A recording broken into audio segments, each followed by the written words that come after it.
যে সূরা হাশরের মাগরিবের পরে 3 আয়াত পড়তে দেরি 70,000 ফেরেশতা ফজর পর্যন্ত তোমার জন্য কাঁদতে দেরি করে না। সুবহানাল্লাহ। সত্য তো? হ্যাঁ সত্য। ফজরের পরে আবার 70,000। কোন বিমারীকে, অসুস্থ ব্যক্তিকে সোয়াবের নিয়তে দেখতে যাইতে দেরি 70,000 ফেরেশতা পরের দিন ওই সময় পর্যন্ত দোয়া করতে দেরি করে না। সুবহানাল্লাহ। ফেরেশতা পর্যন্ত আমাদের অধীন।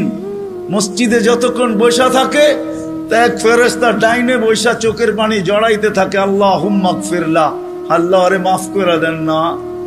আল্লাহ বলে তোরা তো আইলো গেল কি, আপনার ঘরেই তো বের হইছে, আমাকে জিজ্ঞাসা করেন কেন তোর দিলে এত ব্যথা কেন? আপনার ঘরেই তো বয়ে রয়েছে, বন্দা তো আপনার, এই সৃষ্টির সেরা তো আপনিই বানাইছেন। ও যদিও না কান্দে তো আমি ওর পক্ষ হয়ে একটু কাঁদতেছি, অসুবিধা কি? আরেকজন বলে আল্লাহুম্মা আরহাম আলাইহি, আল্লাহর উপরে দয়া করেন না। আপনার ঘরে বসে রইল, তারপরে যদি দয়া না করেন তো বাজারে গেলে করবেন, ওটা তো দয়ার জায়গাই না। কি করে না করে না দোয়া। যতক্ষণ মসজিদে বসে থাকে আরেকজন নামাজের সওয়াব লিখতে থাকে। আল্লাহ বলে ঘুমায় তো রইল, তুই নামাজের সওয়াব লেখস না কেন? ঘুমাইলো তো আপনার বাড়িতেই ঘুমাইছে, আর কোথায় ঘুমাইছে?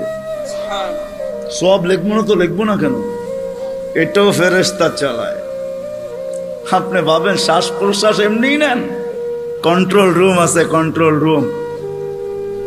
হ্যাঁ, হাবায়েক ফি আখবারিল মালায়েক কিতাবে আছে, জালালউদ্দিন সুয়ুতি রহমাতুল্লাহ আলাইহি লেখা। যখন শ্বাস নেই তো ফেরেশতা বলে আল্লাহ আমসিকা ওয়াতরুক, বন্ধ করে দিব না খোলা রাখবো? আল্লাহ 1,60,000 বার মেসেজ থ্রো করে, অটো উতরুক আলী আবদি আজাল, খোলা রাখ, সীমা রেখা দেওয়া আছে। যেদিন সীমা রেখায় আসবে ওই দিন বলবো টানবো তো আর ছাড়তে দিবি না, ছাড়বো তো আর টানতে দিবি না। বিনা দ্বিধায় 1,60,000 বার শ্বাস প্রশ্বাস নিতেছি। আসেন একটু ভাবি। সুর তো আমার কাছে নাই যে আমি আপনাদেরকে পাগল করব। এরকমের ডোলের মতো আওয়াজ যদি দিলে গাথে। আসেন একটু ভাবি যে আল্লাহ চিনে কিনা, আল্লাহর কাছে পরিচয় পরিচিতির বৃত্ত কি। দুনিয়ায় তো পরিচয় পরিচিতির অর্জন করার হাজারো পন্থা আছে, হাজারো তরিকা আছে, হাজারো ভাবে মানুষ পরিচিত হইতে পারে, কিন্তু আল্লাহর কাছে পরিচিত হব কি দ্বারা? আল্লাহ আমাকে চিনবেন কিভাবে? এটাকেই নিয়া মুহাম্মদুর রাসূলুল্লাহ সাল্লাল্লাহু আলাইহি ওয়াসাল্লাম আসছেন। যদিও আল্লাহর দাবি ছিল আমার কাছে পরিচিত হইতে হইলে আমাকে মানতে হবে, আতিউল্লাহ। আল্লাহর দাবি ছিল আমাকে মানো, আমাকে মানলেই আমার কাছে পরিচিত হবে, আমাকে মানলেই আমার কাছে দামি হবে, অন্যথায় কোনো দ্বিতীয় পন্থা নাই। কিন্তু একটা প্রশ্ন এখানে হইতে পারে, আমার মনে হয় প্রশ্ন হইতে পারে, লা তারাকাল উয়ুন, আপনাকে তো চোখে দেখা যায় না, ওয়ালা তুখালিতুকা যুনুন, দেনদারনায় আপনাকে আনা যায় না, ওয়ালা ইয়াসিফুকাল ওয়াসিফুন, বর্ণনা দিয়ে আপনাকে শেষ করা যায় না, আপনার কথা কানেও শোনা যায় না, বর্ণনা দিয়ে শেষ করা যায় না। আপনি তো একটা পদের মালিক না, দুনিয়ায় সামান্য পদস্থ হইলেই তাকে ধরা ছোঁয়ার বাহিরে চলে যায়, সব সময় হাতের নাগালে পাওয়া যায় না। আপনি তো একটা পদের মালিক না।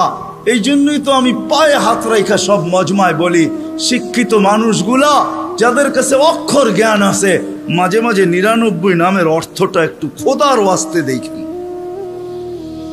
পায়ে হাত রাখা বলি 99 নামের অর্থ দেখেন, তাইলে বিবেকের পর্দা খুলতে পারে যে আমার আল্লাহ কে, আমার মালিক কে। আপনি তো জানেনই না আপনার মালিক কে, কোরআন আমাকে বোঝায়। ওয়াইন তুতিউহু তাহতাদু আমাকে বোঝায়, মান আতা আর রাসূল ফাকাদ আতা আল্লাহ। যে আল্লাহর রাসূলকে মানলো সেজন্য আল্লাহকে মানলো। মুহাম্মদুর রাসূলুল্লাহকে আল্লাহ বলে আমাকে মানো, কিন্তু প্রশ্ন তুইলা দিলাম তো সহজ করলো, আমার বন্ধুর হয়ে যা, আমি তোর হয়ে যাব।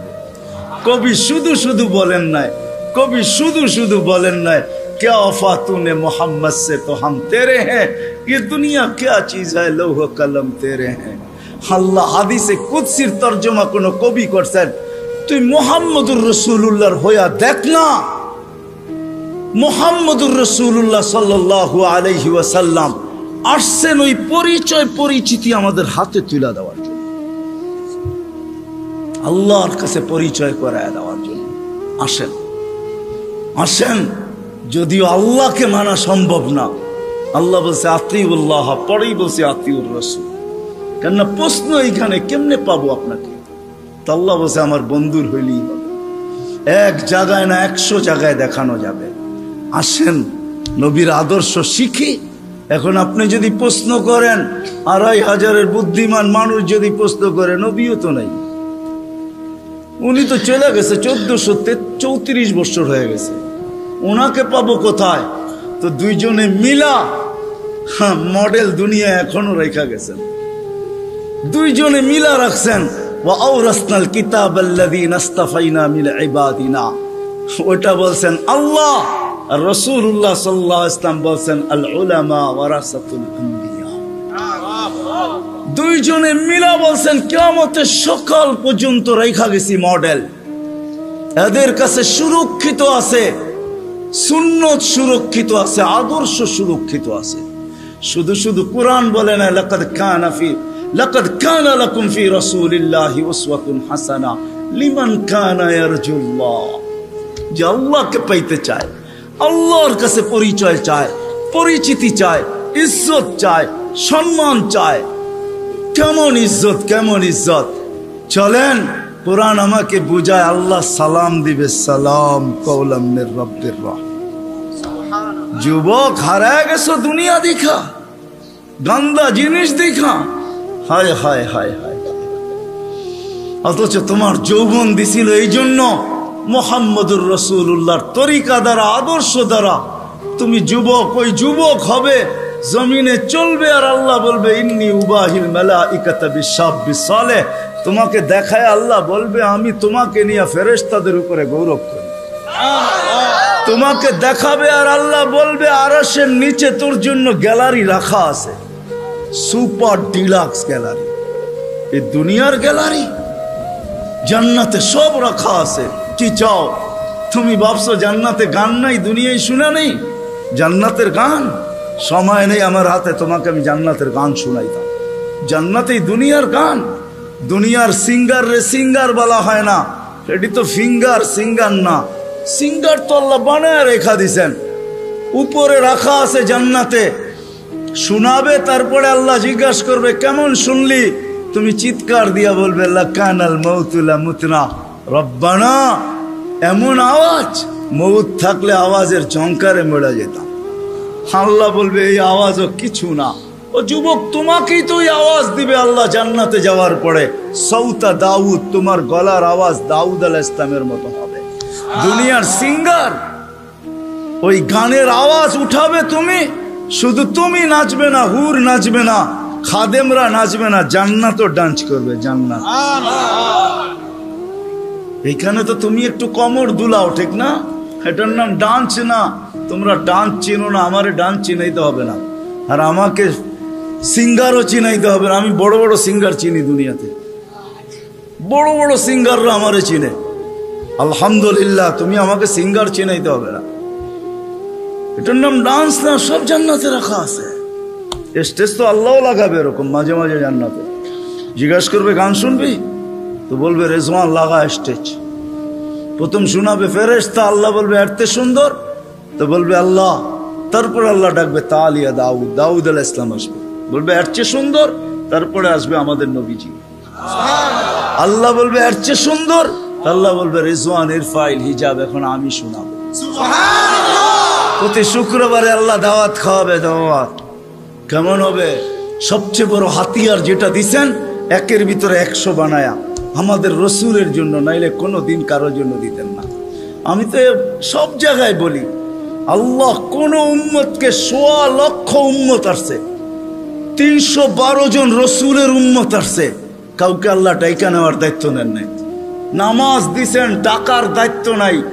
বলছি পড়লে পড়বা, না পড়লে না পড়বা। কিন্তু আমাদের নবীজির কারণে আল্লাহ আমাদেরকে ডাকার দায়িত্ব নিছেন।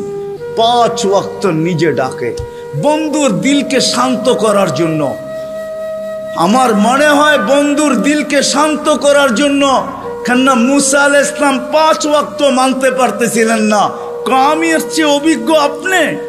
আমি 2 ওয়াক্ত পড়াইতে পারি না, 5 ওয়াক্ত আপনার উম্মত পড়বে না, আবার যান কমায় নিয়ে আসেন।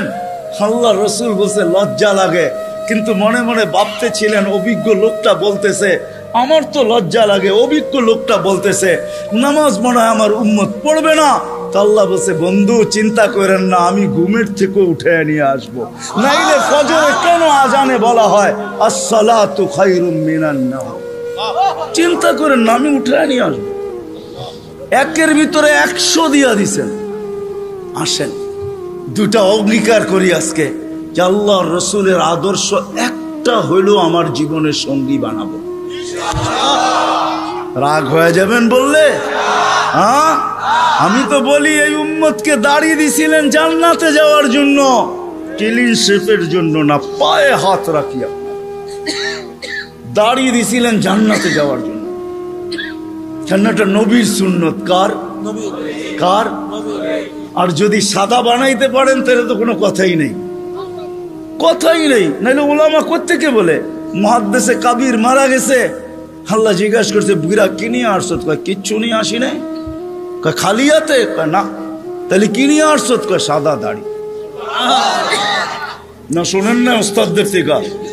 আল্লাহ জিজ্ঞাসা করতেছে সাদা দাড়ি মানি? কয় কেন আপনি জিবরিলকে বলেন না? জিবরিল আলাইহিস সালাম আমাদের নবীজিকে বলেন না? নবীজি আবু হুরায়রাকে বলেন না? আবু হুরায়রা অমুককে বলেন না? অমুক অমুককে বলেন না? উনি আমাকে বলে নাই? সনদ শুনাইতেছেন, আপনি নাকি সাদা দাড়ি দেখলে লজ্জা পান। আল্লাহ আয়েশা দিয়া বলছে সবাই সত্য বলছে, আমিও সত্য বলছি, মাফ করে দিলাম। যাও। আমি তো বলি দাড়ি দিছে জান্নাতে যাওয়ার জন্য, ক্লিন শেপের জন্য না। দাড়ি ক্লিন শেপ করলে আপনি ইয়ং হবেন। রাগ হয় না, পায়ে হাত লাগে, রাগ হয় না। আপনারা আমাদের এই পোশাকের উপরে আঙ্গুল উঠাইতে পারেন, কিন্তু আমি সারা দুনিয়া ঘুরা বলি আজ পর্যন্ত কেউ আঙ্গুল উঠা নাই প্রশংসা করা ছাড়া। আমার সমাজ আঙ্গুল উঠাইতে পারে, রিক্সাওয়ালা পর্যন্ত কাঠমোল্লা বলতে পারে, এই পোশাককে আজ পর্যন্ত কেউ আঙ্গুল উঠায়। দুনিয়ার এরকম কোন নামি দামি এয়ারপোর্ট নাই যেখানে আমি ক্রস না করছি। দুনিয়া আমাকে চিনে, এই পোশাকের আজ পর্যন্ত কেউ আঙ্গুল উঠায় নাই। বরং হাসতে আর বলছে তোর ড্রেসটা বড় সুন্দর। শুধু ড্রেস, অহংকারে বলতেছিল, এরকম টুপি নিয়ে বলছে your cap is very nice, তোর টুপিটাও বড় সুন্দর। 4 থেকে 500 মাদ্রাসা আছে ছোট বড়। এই জন্যই তো আমাদের দেশ নড়ে চড়ে পড়ে না। আমাদের 2টা ডিফেন্স আছে, 2টা। একটা রাতের ডিফেন্স, যে ডিফেন্স দুনিয়ার কোথাও নেই। চ্যালেঞ্জ আমার সাথে। রাতের ডিফেন্স বোঝেন? 30,000-এর উপরে হেফজোখানা আছে, যেটা রাতের ডিফেন্স। যারা 4টার সময় ওঠে, আপনি জানেন না ওই ডিফেন্স কত বড় ডিফেন্স। নিজামুল মাওলারে জিজ্ঞেস করে দেখেন, অনেক পিছিয়ে আপনাকে চলে যেতে হবে। নিজামুল মাওলা যখন মাদ্রাসা বানাইতেছিল, তখন বাদশাকে বলতেছিল, কেউ বুঝাইতেছিল এত মাদ্রাসা কেন বানায়? তো বলছে বাদশাহ, দেশের জন্য 2টা ডিফেন্স লাগে, একটা দিনের একটা রাত্রের। দিনেরটা তো আপনি বানায়া ফেলছেন, সর্বলাইনের ডিফেন্স আছে, আমি রাত্রেরটা বানাইতেছি। আমিও বলি এই জন্য, গত সোমবারের আগের সোমবারে ইন্দোনেশিয়ায় ভূমিকম্প আসছে 5.5 সুমাত্রায়।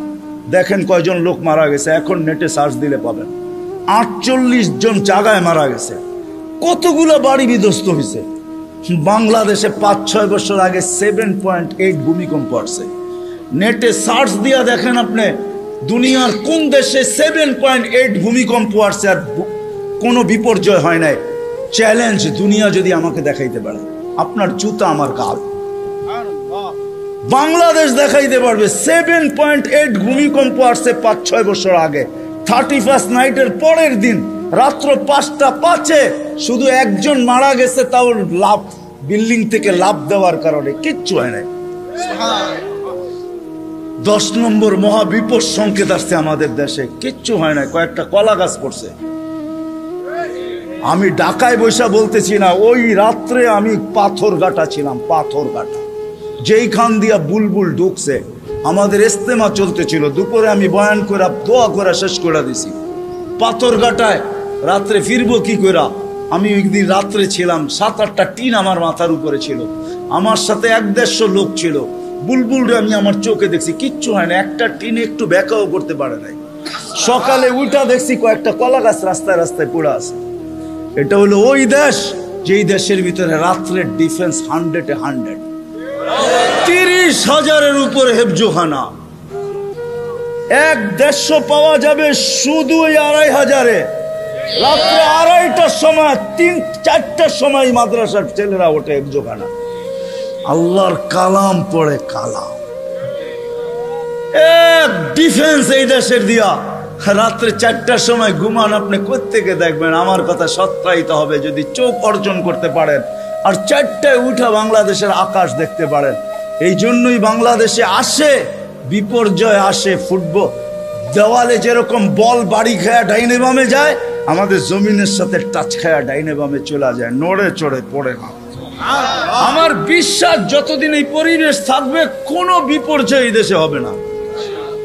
এ তো আমি বুকের উপরে হাত দিয়া বলি, দুনিয়া কুইরা বলি। আমাদের রাতের ডিফেন্স 100% আছে। হাজারো আল্লাহওয়ালা এই দেশে আছে যারা রাত্রে মুসল্লায় পড়া পড়া চিৎকার দিতে থাকে, সবকো সোনে মে মজা, কিসি কো সোনে মে মজা, কিসি কো খানে মে, হমে মজা আতা হ্যায় তেরে আগে রোনে মে। এরা রাত্রে বিছনায় পড়া ঘুমায়। এই জন্য আসেন ওলামাদের থেকে শিখি। দুটা, একটা ওলামাদের থেকে শিখবো, আর একটা হলো 5 ওয়াক্ত নামাজ ছাড়বো না। রাজি? পাক্কা ওয়াদা? আল্লাহ রসুলের জিন্দগি শিখবেন তো? পাক্কা? নামাজ ছাড়বো না? পাক্কা? যদি হয় তাহলে হাত ভালো মতে উঠান, নাইলে উঠান। আল্লাহ আমাদের নামাজের মুহতাজ না। নামান আল্লাহ আমাদেরকে আমল করার তৌফিক দান করেন।